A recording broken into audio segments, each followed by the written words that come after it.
তো আমরা treasury management in financial ইনস্টিটিউশনের মডিউল বিতে চলে যাচ্ছি। আজকে আমাদের মডিউল বিতে আমরা শিখবো মানি মার্কেট। এখানে আমরা মানি মার্কেটের ডিটেল আলোচনা করবো। শুধু মানি মার্কেটের ইনস্ট্রুমেন্ট গুলো শিখছিলাম, ডেফিনেশন শিখছিলাম, আমরা এখানে ডিটেল আলোচনা করবো। তো মানি মার্কেটটা কি, আমরা শুরুতে যাবো মানি মার্কেট কি। মানি মার্কেট হলো ওই মার্কেট যেখানে আমার মানি মার্কেট ইনস্ট্রুমেন্ট গুলো বাই সেল হয়। আমি সবসময় এই কথাটা বলে থাকি যে আপনি সহজ করে লিখবেন। ইনস্ট্রুমেন্ট গুলো কি কি, আমার ট্রেজারি বিল আছে, ট্রেজারি বন্ড আছে, শর্ট টাইম ট্রেজারি বন্ড আছে, আমার এফবিআই রিসিপ্ট আছে, কমার্শিয়াল পেপার আছে। আপনার যে এখানে অনেকগুলো ইনস্ট্রুমেন্ট লেখা লাগবে, নট নেসেসারি, আপনি যতগুলো মনে আছে অতগুলো লেখেন, পরীক্ষা নাম্বার চলে আসবে। বিশ্বাস করেন, বিশ্বাস রাখেন।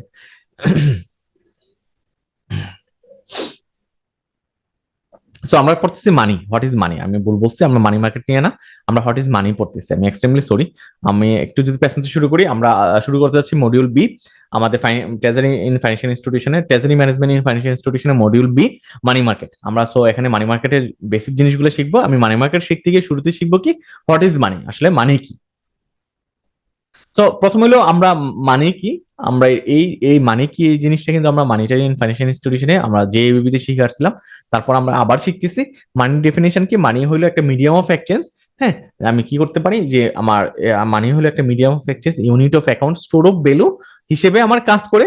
যে জিনিসটা আমার medium of exchange, store of value, standard of payment হিসেবে কাজ করে, ওইটাকে আমি মানি বলবো। ঠিক আছে, এটা আমার পেপার হইতে পারে, কয়েন হইতে পারে, বাট যখনই সেই তিনটা জিনিস পারপাস সার্ভ করবে ওইটাকে আমি মানি বলবো। ঠিক আছে। তো তাহলে অলরেডি কাজগুলো জেনে গেছে কি কাজ করে থাকে মানে, আমার ইউনিট অফ অ্যাকাউন্ট হিসেবে কাজ করে, স্টোর অফ ভ্যালু হিসেবে কাজ করে, স্ট্যান্ডার্ড অফ ডেফার্ড পেমেন্ট হিসেবে কাজ করে। আমি যদি একটা একটা ডিটেল পড়ি, ইউনিট অফ অ্যাকাউন্ট মানে কি। আপনি ধরেন আপনি ধরেন মোবাইল কিনলেন, মোবাইল দোকানে গেলেন। সো মোবাইল বললো যে আপনার মোবাইলের দাম ধরেন 20,000 টাকা। সো এই যে আপনার মোবাইলের দাম 20,000 টাকা কাউন্ট করা যাচ্ছে, যে কাউন্ট করা যাচ্ছে ওইটাকে বলছে unit of account.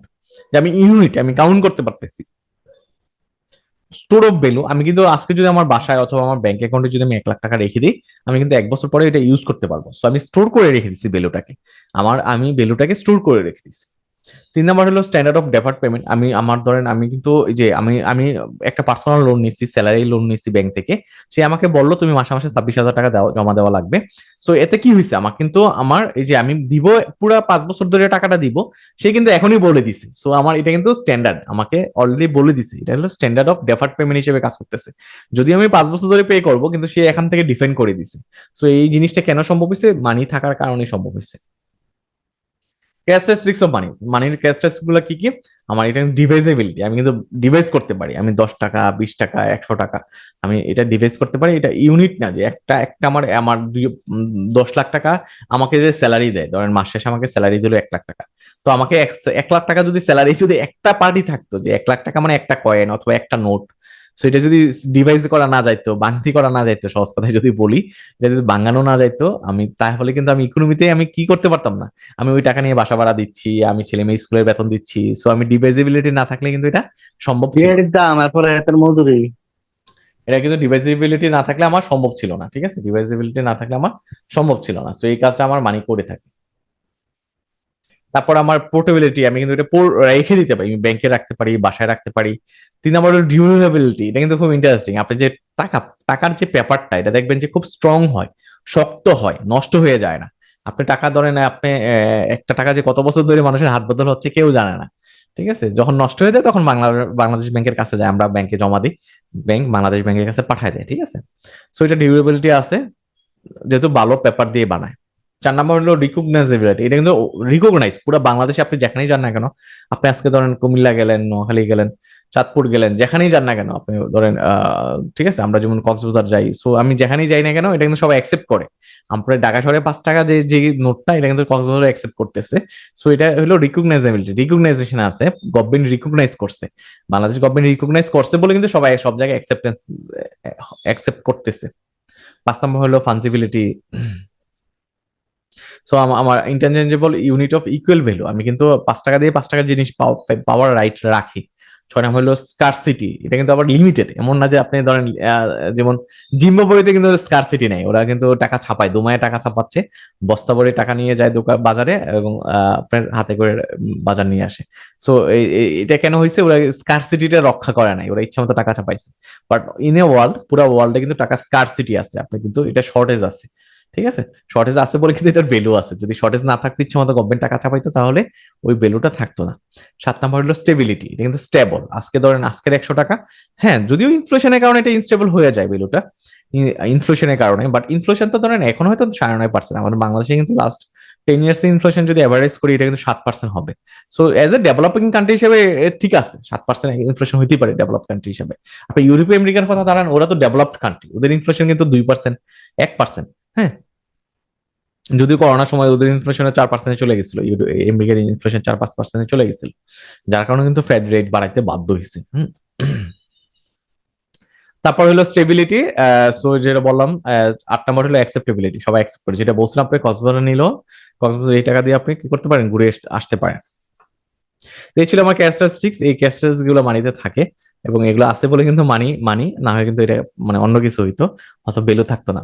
Function of money আমরা এটা পড়ে ফেলছি অলরেডি, মিডিয়াম অফ এক্সচেঞ্জ হিসেবে কাজ করে, ইউনিট অফ অ্যাকাউন্ট হিসেবে কাজ করে, স্টোর অফ ভ্যালু হিসেবে কাজ করে, স্ট্যান্ডার্ড অফ ডেফার্ড পেমেন্ট হিসেবে কাজ করে। টাইপ অফ মানি, মানি কত রকম হইতে পারে, আমরা আমরা দুই টাইপের কথা বলছিলাম, এটা পেপার হইতে পারে, কয়েন হইতে পারে, আমরা বাকিগুলো শিখবো এখানে। কমোডিটি মানি, কমোডিটি মানি এখন নাই, পুরো ওয়ার্ল্ডে যখন শুরুতে সভ্যতার শুরুতে ছিল, তখন কি হইতো, কমোডিটিকেও মানি হিসেবে ইউজ করা হইতো, কমোডিটিকে মানি হিসেবে ইউজ করা হইতো। তারপর হলো আমার ফিয়েট মানি, আমার ফিয়েট মানি হলো আমার আমার গভর্নমেন্ট অ্যাপ্রুভড মানিগুলোকে ফিয়েট মানি বলা হয়। বর্তমানে বাংলাদেশে যেমন টাকা, এটা ফিয়েট মানি। তারপর হলো ব্যাংক মানি, আমরা যে ব্যাংকে টাকা রাখতেছি, ওটা তো ব্যাংকে টাকা ফর্মে রাখে। ধরেন ব্যাংকে, আমরা আমরা জানি সবগুলো ব্যাংকের অন এভারেজ ডিপোজিট হলো 40,000 কোটি টাকা। তো তার কাছে কি 40,000 কোটি টাকা কি আমার টাকা ফর্মে আছে? নাই।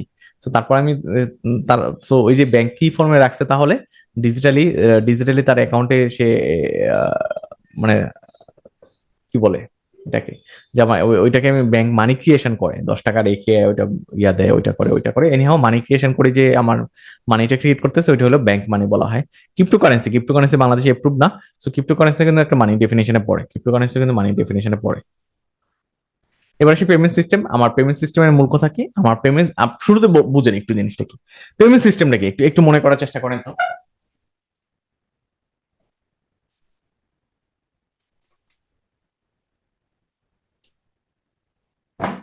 পেমেন্ট সিস্টেমটা কি? পেমেন্ট সিস্টেম হলো যে মেকানিজম অ্যাপ্লাই করি, যে সিস্টেমে আমি কি করি, আমি পেমেন্ট করে থাকি।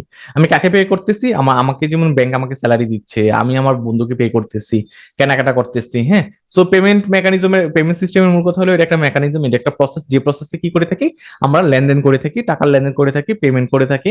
ঠিক আছে, পেমেন্ট রিসিভ করে থাকি। সো এটা এটা কি include, traditional system, modern system include, এটা দুই ভাগে ভাগ করা হয়েছে, traditional system, modern system. Traditional system কি আপনি সহজে মনে রাখেন, আমি ধরেন আমি কি করতেছি, আমি ধরেন বাজারে যাচ্ছি। সো আমি বাংলাদেশের মানুষ এখনো ডিজিটালি ইউজ করে না, আমি বাজারে যাচ্ছি, ক্যাশ টাকা দিচ্ছি, জিনিসপত্র কিনে নিয়ে আসতেছি। এটা হলো ট্রেডিশনাল সিস্টেম, আমি এখানে কোনো ডিজিটাল মেকানিজম নাই। আমার পকেটে টাকা আছে, আমি পকেটের টাকা দিয়ে আমি কি করতেছি, আমি বাজার করতেছি। সো এটা হলো আমার ট্রেডিশনাল সিস্টেমের ভিতরে পড়ে। আর মডার্ন সিস্টেম কোনগুলো, আমি যদি ধরেন বাজারে গেলাম, সুপার শপে গেলাম, আগোরাতে গেলাম, আমি ক্রেডিট কার্ড পোস্ট করলাম, পাঞ্চ করলাম, আমি দারাজের ওয়েবসাইটে ঢুকলাম, ঢুকে আমি কি করলাম, বিকাশে পেমেন্ট করলাম, ওইটা হলো মডার্ন সিস্টেম। এবার মনে রাখেন, সেই দুইটা মনে রাখতে হবে পেমেন্ট সিস্টেমে। এবার আসে আমরা আরেকটা আলোচনায়, আমার motive behind demand for money, আমরা কেন টাকা ডিমান্ড করি, তাই না? আমরা সবাই টাকা ডিমান্ড করি, আমাদের টাকা দরকার, অনেক টাকা দরকার। সেই যে আমি টাকা কেন ডিমান্ড করি, আমার টাকা কেন সবাই ডিমান্ড করি, এটা আমার মোটিভ আছে, আমাদের ভিতরে কিছু ইনহারেন্ট কিছু জিনিস কাজ করে, যে এই কারণে আমার টাকা দরকার। ঠিক আছে, কি কি জিনিস কাজ করে? প্রথম হলো ট্রানজাকশন মোটিভ, যে আমি কি করি, আমি কেন টাকাটা ডিমান্ড করি, আমার আমার অনেক কিছু কিনা লাগবে। ঠিক আছে, আমার গাড়ি কেনা লাগবে, বাড়ি কেনা লাগবে, আমার ডেইলি নেসেসারি, অন্ন, বস্ত্র, বাসস্থান, শিক্ষা, চিকিৎসা, আমার এই জিনিসগুলো মিট আপ করার জন্য আমি টাকা আমি ডিমান্ড করি। ঠিক আছে, সো আমি ট্রানজাকশনের জন্য, ডেইলি ট্রানজাকশন এবং পার্চেস করার জন্য আমি কি করি, আমার টাকাটা আমি ডিমান্ড করি। 2 নম্বর হলো প্রিকশনারি মোটিভ, আমার রিটায়ারমেন্ট লাইফ কেমনে চলবে, ওই কারণে কিন্তু আমি কি করতেছি, এখন থেকে সেভিংস করতেছি। আমি কি করি, যে আমার প্রিকশনারি মোটিভে আমি কি, আমার ধরেন হঠাৎ করে টাকা দরকার হইতে পারে, এখানে আমি ব্যাংকে টাকা রাখতেছি, আমি এফডিআর করতেছি, আমি জমি কিনতেছি, আমি ফ্ল্যাট কিনতেছি। তো এগুলো কেন করতেছি, আমি প্রিকশনস মোটিভের জন্য করতেছি। 3 নম্বর হলো স্পেকুলেটিভ মোটিভ, তো আমি স্পেকুলেটিভ মোটিভে আমি কি টাকাটা হোল্ড করি, যেমন ধরেন আমার সামনে শেয়ার মার্কেট বাড়তে পারে, এই কারণে আমি আপডেট করে রেখে দিলাম, আপনার সামনে আমি ওই টাকা দিয়ে আমি শেয়ার মার্কেট ইনভেস্ট করবো। আমি আরেকটা হতে পারে, আমি এখন ট্রেজারি বিল কিনতেছি দুমায়া। তো ট্রেজারি বিল কেন কিনতেছি, স্পেকুলেটিভ মোটিভে কিনতেছি, যে আমার ট্রেজারি বিল আমার বেশি রিটার্ন দিচ্ছে, হ্যাঁ বেশি রিটার্ন দিচ্ছে। 4 নম্বর অ্যাসেট মোটিভ, আমি holding money as a less risky asset in unstable condition. আমি অ্যাসেট মোটিভের জন্য আমি কি করি, আমি টাকাটা হোল্ড করে, অনেকে দেখবেন আমি দেখছি অনেকে অনেকে তার সেভিংস অ্যাকাউন্টে অথবা এফডিআর এ প্রচুর টাকা রেখে দেয়, সে জীবনেও ফ্ল্যাট কিনে না। ধরেন ঢাকা শহরে সে হয়তো 25 বছর ধরে আছে, ব্যাংকে চাকরি করতেছে, ব্যাংক লোন দিতেও রাজি আছে, এবং সে ব্যাংকে লোন দিয়ে সে কিন্তু ফ্ল্যাট কিনতে পারে, কিন্তু করে না। সে কি করে, সব টাকা এফডিআর করতেছে। কেন করতেছে? অ্যাসেট মোটিভ, যে এটা খুব লিকুইড, আমি বিপদে পড়লে সাথে সাথে কি করতে পারবো, এনকেশ করতে পারবো। এই কারণে সে ফ্ল্যাট কিনে না, জমি কিনে না। তো এই 4টা কারণে আমি কি করি, টাকা ডিমান্ড করি। আমরা এখানে ডিফারেন্স শিখবো, ট্রানজাকশন মোটিভ এবং প্রিকশনারি মোটিভের ভিতরে ডিফারেন্স শিখবো। সো আমার ট্রানজাকশন মোটিভ আমরা অলরেডি শিখছি, এটা কেন। আমার ডেফিনেশনে যদি আসি, প্রথম ডিফারেন্স যদি আসি, ডেফিনেশনে আসি, ট্রানজাকশন মোটিভের জন্য আমি টাকা কেন ডিমান্ড করি, ডেইলি পারচেস করার জন্য। আমার ডেইলি আমার আমার অন্ন, বস্ত্র, বাসস্থান, শিক্ষা, চিকিৎসা, এইগুলো কিন্তু নেসেসারি জিনিস, এগুলো আমি কন্টিনিউসলি আমার দরকার হচ্ছে। তো এই কারণে আমি ট্রানজাকশন মোটিভের জন্য আমি টাকা ডিমান্ড করি। প্রিকশনারি মোটিভ কি, আমার আনএক্সপেক্টেড এক্সপেন্সের জন্য আমি কি করি, টাকাটা রেখে দিই। ঠিক আছে, আমি মনে করতেছি যে আমার আমার কি লাগবে, আমার ছেলে হওয়ার সাথে সাথে আমি ডিপিএস করতেছি। কেন? যে ছেলে মেয়েকে আমি হায়ার স্টাডি করানোর জন্য বাইরে পাঠাবো, এই কারণে আমি ডিপিএস করতেছি। তো এই কারণে যদি আমি দেখি, এটা হলো আমার প্রিকশনারি মোটিভ, আমি প্রিকশনস করতেছি যে আমার ছেলে মেয়েকে বাইরে পাঠানোর জন্য অনেক টাকা লাগতে পারে, ওই কারণে আমি কি করতেছি, আমি টাকা জমাচ্ছি। লিকুইডিটি প্রিফারেন্স, আমি কি করি, যে ট্রানজাকশন মোটিভ থেকে হাই লিকুইডিটি প্রিফারেন্স থাকে আমার। আমার ডেইলি, আমরা ট্রানজাকশন মোটিভের ডেফিনেশন আমরা পড়ছিলাম, আমার বেসিক নিড গুলোর জন্য আমি যদি টাকা রেখে দিই, তো বেসিক নিড গুলো তো আমার হাই লিকুইড লিকুইড দরকার, তাই না? আমি বেসিক নিডে মাসের টাকা দিয়ে যদি শেয়ার কিনে ফেলি, শেয়ারটা অবশ্য লিকুইড, যদিও এখন বাংলাদেশের মার্কেটে লিকুইড না। তবে আমি যদি মাসের টাকা দিয়ে যদি এফডিআর করে ফেলি, যে আমি 1 মাসের এফডিআর করলাম বা 2 মাসের এফডিআর করলাম বাজার খরচের টাকা দিয়ে, তাহলে কি আমি বাজার খরচের সময় বাজার করতে পারবো? পারবো না, বউর বকাশোনা লাগবে। সো ট্রানজাকশন মোটিভের জন্য আমি কি করি, টাকাটা খুব হাই লিকুইড ফর্মে রাখি। প্রিকশনস এর মোটিভের আমি কি করি, মডারেটলি লিকুইড রাখি। আমার ছেলে মেয়ের জন্য আমি হায়ার স্টাডির জন্য ডিপিএস করতেছি, ডিপিএসটা কিন্তু খুব হাইলি লিকুইড না, সো আমি এটা করতেছি। 3 নম্বর হলো অ্যামাউন্ট, আমার আমার ট্রানজাকশন মোটিভে ফিক্সড অ্যামাউন্ট রাখি। আমি আমি জানি যে আমার আমার বাসা ভাড়া এত, আমার ছেলে মেয়ের স্কুলের বেতন এত, আমার বাজার খরচ এত টাকা দরকার হয়, সো এটা আমি কি করি, এটা ফিক্সড, আমি জানি মাসে এত টাকা খরচ হয়। আমার প্রিকশনের ক্ষেত্রে আমি জানি না আমার ছেলে মেয়ে হায়ার স্টাডির জন্য কত টাকা লাগবে, আমি জানি না। আমি কি করতেছি, আমি একটা নির্দিষ্ট পরিমাণ জমাচ্ছি, ঠিক আছে, বাট আমি কিন্তু শিওর না ওই টাকা দিয়ে কভার হবে কি না। 4 নম্বর ইন্টারেস্ট সেন্সিটিভিটি, আমি বাজার খরচের টাকা ইন্টারেস্ট আশা করি না। এটা থাকে আমার আমার সেভিংসে থাকে, অথবা আমার বিকাশ অ্যাকাউন্টে থাকে, অথবা আমার কি বাসার মানে আলমারিতে থাকে। ঠিক আছে, বাট আমি যেটা আমার ছেলে মেয়ের জন্য ফিউচারে যে সে হায়ার স্টাডির জন্য যে টাকাটা রাখতেছে, আমি কিন্তু চাচ্ছি এখান থেকে একটা রিটার্ন আসুক। এখানে কিন্তু ডিপিএস করতেছি, আপডেট করতেছি, হ্যাঁ। সো এই হলো ইন্টারেস্ট সেন্সিটিভিটি। লাস্টেটা হলো টাইম হরিজন। আমার কিন্তু ট্রানজেকশন মোটিভটা আমরা মান্থলি, মাসে মাসে বেতন পাই, মাসে মাসে টাকাটা সরা রাখি, শর্ট টাইমের জন্য হয়ে থাকে। প্রিকশনের মোটিভ, আমি ছেলেকে হায়ার স্টাডির জন্য পড়াবো, আমি কিন্তু 10 বছরের ডিপিএস করতেছি অথবা 15 বছরের ডিপিএস করতেছি, এটা লং টাইমের জন্য হয়ে থাকে, লং টাইমের জন্য হয়ে থাকে। এবার আসি ডিমান্ড লাইবিলিটি এবং টাইম লাইবিলিটি। ঠিক আছে, আমরা এখানে শিখবো demand liability, time liability. So demand liability, time liability মানে কি, আপনি একটু দেখেন তো, ব্যাংকের পার্সপেক্টিভ চিন্তা করেন তো, আমি পরের ভিতরে যাব না, আপনাকে চিন্তার একটা সুযোগ দিলাম। ঠিক আছে, আপনি না কিভাবে না পড়েও অনেক কিছু মানে আপনি রিভিল করতে পারেন ব্রেন থেকে। ডিমান্ড, নাম থেকে দেখেন, ডিমান্ড লাইবিলিটি, ডিমান্ড মানে কি, চাহে মানে সাথে সাথে, তাই না? মনে হচ্ছে না, নাম থেকে বোঝা যাচ্ছে না যে সাথে সাথে চাইলেই দিতে হবে। তো ডিমান্ড লাইবিলিটি ওই লাইবিলিটি গুলো যেগুলো আপনি চাওয়ার সাথে সাথে দিতে বাধ্য থাকবেন। ঠিক আছে, deposit that can be withdraw on demand without any notice, আপনার সেভিংস এর টাকা, আপনার কারেন্ট অ্যাকাউন্টের টাকা, ঠিক আছে, আপনার শর্ট নোটিস অ্যাকাউন্টের টাকা, এগুলো আপনি চাইলে দিতে বাধ্য থাকবেন সাথে সাথে। এক্সাম্পল কি, চেকিং অ্যাকাউন্ট, কারেন্ট অ্যাকাউন্ট, আমি যেটা বললাম। তাহলে আপনার টাইম লাইবিলিটি কোনগুলা, একটা নির্দিষ্ট টাইম পর্যন্ত আপনার কাছে জমা রাখছে, আপনি সাথে সাথে দিতে বাধ্য না, নির্দিষ্ট টাইম পরে দিতে বাধ্য। সাথে সাথে দিবেন কিন্তু ইন্টারেস্ট দিবেন না আর কি। আপনি বের করলো 5 বছরের জন্য, আপনার কাছে এসে বললো যে এখন আমার টাকা লাগবে, ঠিক আছে টাকা নিয়ে যাও, তুমি সেভিংস রেটে পাবা, ইন্টারেস্ট পাবা না। তো এই যে একটা নির্দিষ্ট সময় পর্যন্ত যে আমার টাকা যদি আমার যদি এই লাইবিলিটিটা যদি আমার নির্দিষ্ট সময়ের জন্য হয়, আমি সাথে সাথে দিতে যদি বাধ্য না থাকি, আর দিলেও যদি ইন্টারেস্ট ফরগো করতে হয়, না দিই, ওইটাকে আমি টাইম লাইবিলিটি বলবো। এখানে কি বলছে একটু দেখে আসি তো, deposit bound by specific period typically earn higher interest, এটা হলো আমার টাইম লাইবিলিটি। এক্সাম্পল কি হতে পারে, ফিক্সড ডিপোজিট হতে পারে, সেভিংস অ্যাকাউন্ট হতে পারে। সেভিংস অ্যাকাউন্টের আসলে পুরো পোর্শনটা না, একটা পোর্শন হলো আমার টাইম লাইবিলিটি বলি। এটা অবশ্য অনেক পুরনো ডেফিনিশন ব্যাংকের, আসলে সেভিংস অ্যাকাউন্টে এখনো আসলে ওইরকম নাই, একটা সময় ছিল সেভিংস অ্যাকাউন্টের নেচারের ভিতরে আমরা করছি 9-10-এ, যে কি সেভিংস অ্যাকাউন্টে সপ্তাহে 2 বার বেশি তোলা যায় না, এটা করা যায় না, ওইটা করা যায় না, চেকে 2 বারের বেশি ইস্যু করা যায় না। বাট এখন বাংলাদেশের কম্পিটিশনের কারণে সব ওপেন করে দিছে। তারপর আপনি যদি পড়ার জন্য খাতিরে আপনি বলবেন যে সেভিংস অ্যাকাউন্টের একটা পোর্শন কি করা হয় না, যে আপনার সাথে সাথে দেওয়া হয় না, একটা টাইম পরে দেওয়া হয়, ওই ওই পোর্শনটাকে আমি টাইম লায়াবিলিটি বলবো। সেভিংস অ্যাকাউন্টের ওই পোর্শনটাকে আমি টাইম লায়াবিলিটি বলবো। এখন আসি আন্ডারস্ট্যান্ডিং সিআরআর এসএলআর। সো আমার আমার আমার সিআরআর নিয়ে তো কারো কোনো কোশ্চেন নাই। আমরা সবাই জানি ক্যাশ রিজার্ভ রেশিও কোনটা, যে রেশিওটা আমার ডিপোজিটের একটা পোর্শন আমাকে কি করতে হয়, আমার বাংলাদেশ ব্যাংকে ক্যাশ ফর্মে রাখা লাগে। এটা কিন্তু বাংলাদেশ ব্যাংকে ভোল্টে থাকে। আপনি দেখেন, আমি আরেকটু যদি পেছনে চলে যাই, আমি যদি একটু ডিটেল বোঝানোর চেষ্টা করি। আমাদের একটা ধারণা আছে যে পেড আপ ক্যাপিটাল আমরা সবাই জানি 500 কোটি টাকা প্রত্যেকটা ব্যাংকে। তো আমাদের একটা ধারণা আছে পেড আপ ক্যাপিটাল টাকা মনে হয় বাংলাদেশ ব্যাংকের ভোল্টে রাখা লাগে, বাংলাদেশ ব্যাংকে জমা রাখা লাগে। কিন্তু আসলে জিনিসটা তা না। আমার পেড আপের টাকা কিন্তু বাংলাদেশ ব্যাংকে থাকে না। পেড আপের টাকা হলো আমার আমার ব্যবসার টাকা। আমি ওই টাকা দিয়ে ব্যবসা করি, আমি ব্রাঞ্চ ওপেন করি, হেড অফিস স্থাপন করি, এমডির বেতন দেই। সো পেড আপের টাকা কিন্তু ব্যাংকের কাছে ওপেন থাকে, এটা শো করা দরকার হয় লাইসেন্স পাওয়ার সময়।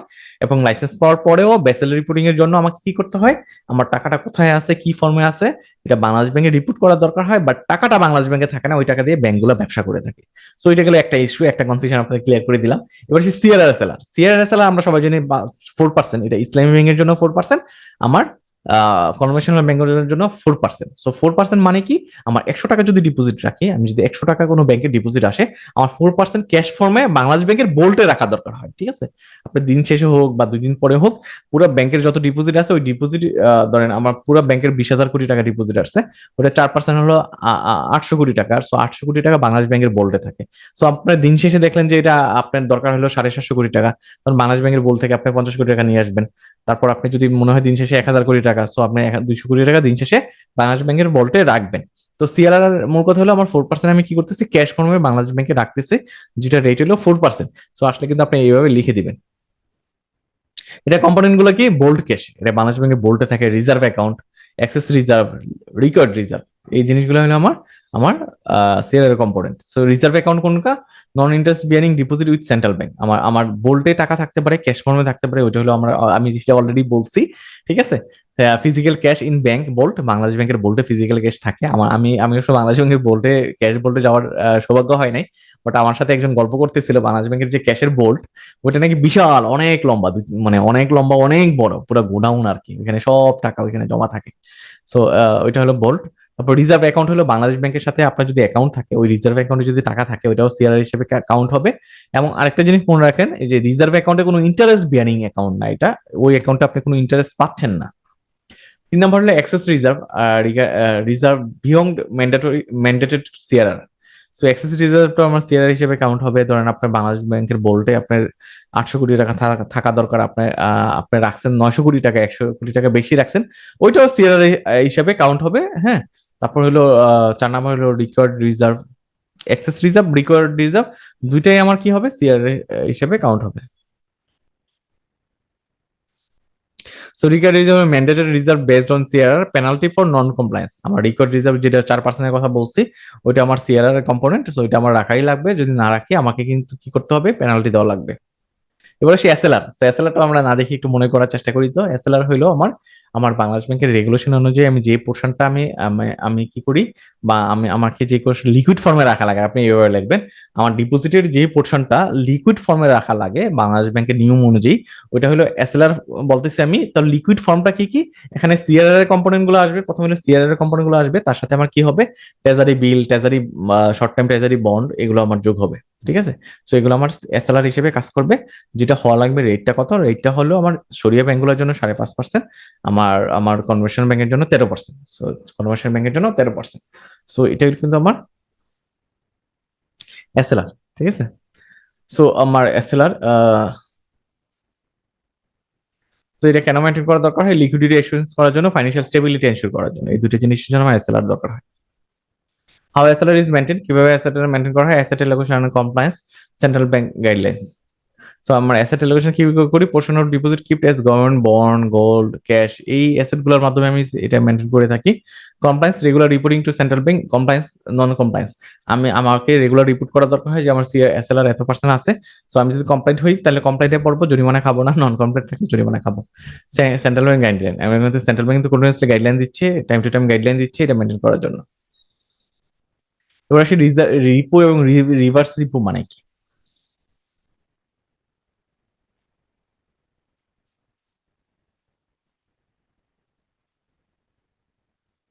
তো রিপুর মূল কথা হলো, আমার কাছে ট্রেজারি বিল আছে, আমি আমি সহজ করে বলে দিচ্ছি আপনাদেরকে। আমার কাছে ট্রেজারি বিল আছে, হ্যাঁ, আমি ট্রেজারি বিল আছে, আমার শর্ট টাইম টাকা দরকার হচ্ছে।